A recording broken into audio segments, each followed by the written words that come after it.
রেলের উন্নয়ন হোক, অসুবিধে নেই, কিন্তু পুনর্বাসন ছাড়া উচ্ছেদ নয়, তাহলে আন্দোলন করে তোলা হবে।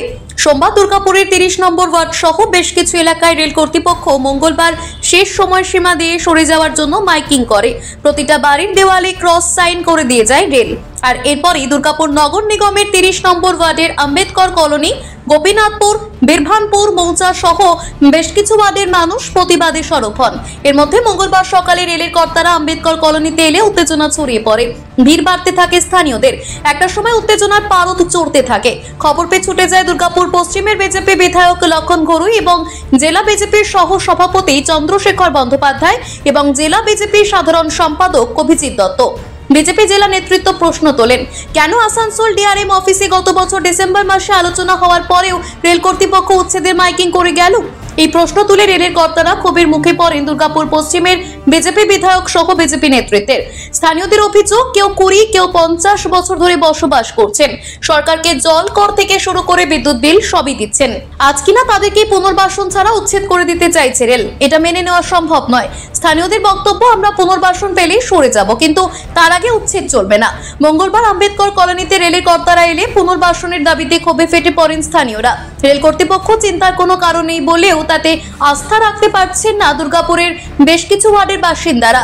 রেল বুধবার সকাল থেকে উচ্ছেদ অভিযান শুরু করবে বলেছে। আর এই কাজ যদি শুরু হয় তাহলে বীরভানপুর, গোপীনাথপুর, অঙ্গদপুর সহ প্রায় কম বেশি 1000 মানুষ মাথার ছাদ হারাবেন। এই শীতে তারা বধ কোথায় যাবেন প্রশ্ন তোলেন স্থানীয়রা। কোনোভাবেই পুনর্বাসন ছাড়া উচ্ছেদ মানা হবে না, সাফ জানিয়ে দেন বিজেপি বিধায়ক। পুনর্বাসন দেওয়ার কাজ রাজ্যের নয়, ওটা কেন্দ্রের সিদ্ধান্ত, কেন্দ্র আর রেল বুঝবে। তবে পুনর্বাসন ছাড়া উচ্ছেদ হলে ধারাবাহিক আন্দোলন জারি রাখা হবে বলে হুঁশিয়ারি দিয়ে রেখেছেন দুর্গাপুর পশ্চিমের প্রাক্তন তৃণমূল বিধায়ক বিশ্বনাথ পারিয়াল।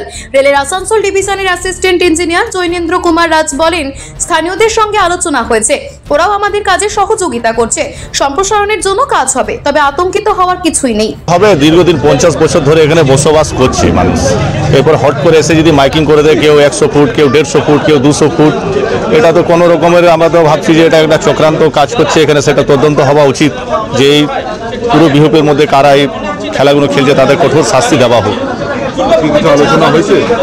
আলোচনা হয়েছে বলতে ওনাদেরকে বলা হয়েছে যতটা আপনাদের জায়গা প্রয়োজন ততটাই নেবেন, তার অতিরিক্ত আপনারা মানুষকে হেনস্থা করবেন না। আতঙ্কের আমরা প্রথম থেকে বলেছি, আমাদের বিধায়ক সহ আমাদের প্রতিনিধি দল আমরা ডিআরএম সাহেবের সাথে মিটিং করেছিলাম। মিটিং করার পরে ডিআরএম সাহেব আমাদেরকে কমিটমেন্ট করেছিলেন যে একটা জয়েন্ট মেজারমেন্ট হবে সোসাইটির লোককে রেখে, এবং তার আগে দেখছেন কিছু জন হচ্ছে ঘোলা জলে মাছ ধরার জন্য এখানে রাজনীতি করার জন্য নেমেছে।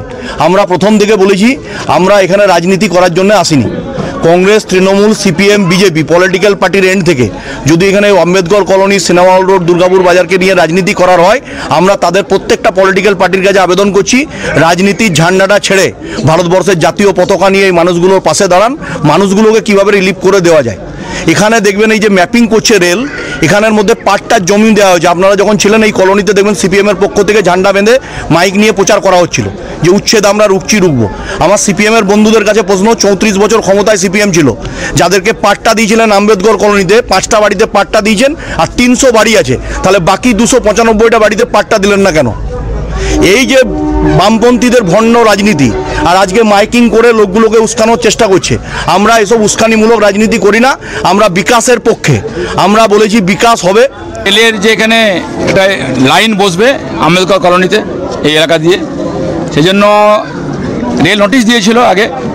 নোটিশের পরে এখানে মার্ক করা হয়েছিল, মাপযোগ হয়েছিল, সেটা আমাদের এলাকার মানুষরা আতঙ্কে ছিলেন, সেটা পরিপ্রেক্ষিতে ভিজিট করেছিলাম। আর তারপর 18, 12, 24 ডিআরএমের সাথে চন্দ্রশেখর ব্যানার্জি, আমি, অভিজিৎ দত্ত এখানকার লোকাল লোককে নিয়ে আমরা গেছিলাম। ডিআরএম সাহেব বলেছিলেন যে অবশ্যই আমাদের সাথে আলোচনা করে, অফিসার যাবে, আলোচনা করে কোথায় প্রজেক্ট হচ্ছে, কি সুবিধা কি অসুবিধা আলোচনা করে তারপর প্রজেক্ট কাজ শুরু হবে। দুর্ভাগ্যের বিষয়, গতকাল কিছু মানুষের উস্কানিমূলক কাজের জন্য মাইকিং করে দেওয়া হয়েছে। আর মাইকিং করার পর মানুষ আতঙ্কে ছিলেন। আজকে অফিসাররা আমার বাড়ি গেছিলেন, আমরা এখানে এসেছিলেন, আমরা মানুষকে ডেকেছি, এখানে বসা হলো, আলোচনা হলো। আলোচনা একটাই, যেটুকু জায়গার প্রয়োজন সেটুকু ছাড়া বাকি জায়গাতে মানুষ থাকবেন, এবং তার আলোচনার জন্য আমরা বলেছি এখানে মাপিং হবে, আমিন আসবে, এই এলাকার মানুষ যারা এলাকায় আছেন 10 জন লোক থাকবে যারা সোসাইটিতে আছেন, এই 10 জন রেলের যারা একজন আমিন এবং আমাদের পক্ষ থেকে একজন আমিন, বাকি প্রতিনিধি দল আমরা সকলে থেকে পরে মাপ করার পর তারপর 7-8 দিন 10 দিন পর এনে কাজ শুরু হবে। সরকার উচ্ছেদ করবে আর রাজ্য সরকার পুনর্বাসন দেবে, মানে এটা হচ্ছে যে বাতুলতা মাত্র। একটু ভেবেচিন্তে মন্তব্য করা উচিত। রাজ্য সরকার যেখানে যেখানে উচ্ছেদ করছে সেখানে রাজ্যের সরকার হচ্ছে বিকল্প পুনর্বাসনের আগে ব্যবস্থা করছে, তারপরে উচ্ছেদের প্রক্রিয়া চালাচ্ছে। যেমন আমরা সাব ডিভিশন হসপিটালের সামনে যে রাস্তার উপরে যারা এনক্রোচ করেছিল, আমরা তো সেখানে হচ্ছে যে রাজ্য সরকারই পুনর্বাসনের ব্যবস্থা করে দিয়েছে তাদেরকে স্টল করে। সিটি সেন্টারেও একটা পার্ট হয়েছে আর একটা পার্ট হবে। এমএমসি ফুলজোরের সামনেও হচ্ছে যে বিকল্প পুনর্বাসনের ব্যবস্থা করেই উচ্ছেদ করা হয়েছে। তো যেখানে রাজ্য সরকার উচ্ছেদ করছে, রাজ্যের রোল আছে, সেখানে রাজ্য সরকার তার পুনর্বাসনের ব্যবস্থা করছে, তেমনি কেন্দ্রীয় সরকার উচ্ছেদ করছে তো কেন্দ্রীয় সরকারকেই ব্যবস্থা করতে হবে। प्रेजेंट करने के लिए या डील करने के लिए आप हायर ऑफिसर से कंसर्न बात करना। जगह है रेल का टैपर्ड होता हुआ जगह है। अगर आप 4 लाइन देख रहे हैं, चारों पैरेलल है, बट रेलवे लैंड जो अवेलेबल है वो टैपर्ड होता हुआ है। एलसी गेट 114 में 75 फीट है और गैमन से 30 मीटर पहले, गैमन के सेंटर से 30 मीटर पहले वो 190 फीट का जगह है। तो इतना जगह टैपर्ड होता हुआ है, पैरेलल ट्रैक नहीं है, पैरेलल लैंड। एविक्शन जो कीजिएगा आप लोग तो विदाउट रिहेबिलिटेशन, देखिए न्यू लैंड एक्विजिशन में रिहेबिलिटेशन का प्रोविजन होता है। आपका एग्जिस्टिंग ही लैंड है, मेरा ही लैंड है, तो रिहेबिलिटेशन की बात नहीं आती।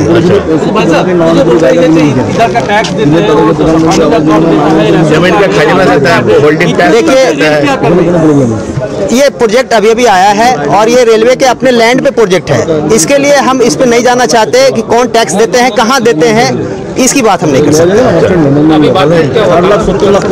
काम हमको पब्लिक का सपोर्ट है और पब्लिक को पैनिक होने की जरूरत नहीं है। रेलवे अपना जमीन में अपना काम करेगी और रेलवे की तरफ से किसी को कोई तकलीफ नहीं होने जा रहा, कभी नहीं।